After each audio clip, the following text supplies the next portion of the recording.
دیکھو جو لوگ کتا پالتے ہیں شوقیہ طور پر، اور ہمارے زمانے میں تو کتا پالنا فیشن بن گیا ہے، سمجھ گئے؟ جس گھر میں کتا ہوتا ہے، جس گھر کے مرد، جس گھر کی لیڈی، میڈم، میم صاحبہ کتا لے کر کے پارک میں گھومنے کے لیے جا رہی ہوتی ہے یا سڑک کنارے چل رہی ہوتی ہے تو لوگ یہ سمجھتے ہیں کہ ہاں یہ بہت پڑھی لکھی لڑکی ہے، یہ گھرانہ لگتا ہے بہت پڑھا لکھا ہے۔ فیشن بن گیا ہے نا کتا پالنا، اتنا فیشن بن گیا ہے کہ لوگ کاروں میں اپنے پاس بٹھا کر کے کتوں کو سیر کرانے کے لیے لے جاتے ہیں، سمجھ رہا ہے؟ کتے کے بغیر جمتا ہی نہیں ہے۔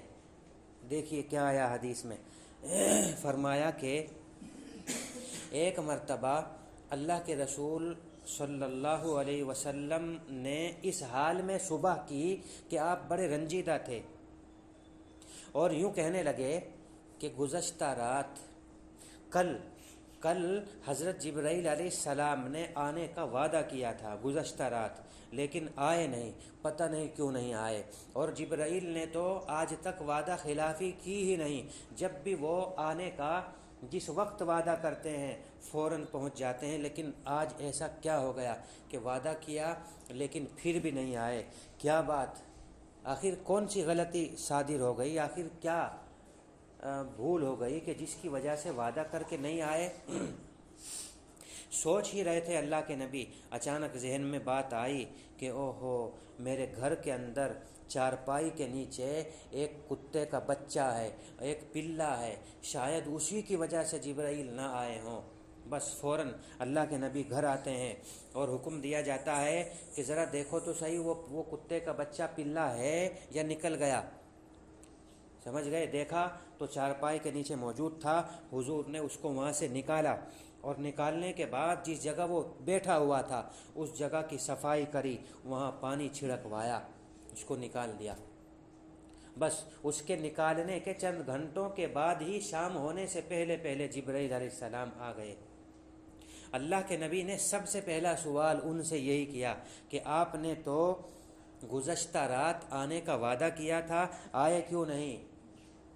کہا کہ ہاں بالکل وعدہ کیا تھا میں نے، لیکن میں جو نہیں آیا اس وجہ سے نہیں آیا کہ ہم اس گھر کے اندر داخل نہیں ہوتے جس گھر کے اندر کتا ہوتا ہے، اور نہ اس گھر کے اندر داخل ہوتے جس گھر کے اندر تصویر لٹکی ہوئی ہے، سمجھ گئے؟ فرشتوں کو کتوں سے مناسبت نہیں ہے، ان سے ایک طرح کی نفرت ہے۔ اس وجہ سے اللہ کے نبی پر حضرت جبرائیل علیہ السلام کی بات کا اتنا اثر ہوا کہ صبح ہوتے ہی اللہ کے نبی نے حکم دے دیا کہ ہمارے آس پاس، ہمارے محلے میں، ہمارے شہر میں جو کتے ہیں ان کو قتل کر دیا جائے۔ کیوں؟ اس لیے کہ ہو سکتا ہے کہ میں کسی کے گھر میں بیٹھا ہوا ہوں، کسی کے باغ میں ہوں، گلی میں، محلے میں ہوں، اور جبرائیل علیہ السلام آنا چاہتے ہوں وہی لے کر کے، اور پھر وہ آئیں اور کتے کی وجہ سے وہ واپس چلے جائیں۔ اس دن سے اللہ کے نبی نے کتوں کو قتل کرنے کا حکم دے دیا، یہاں تک کہ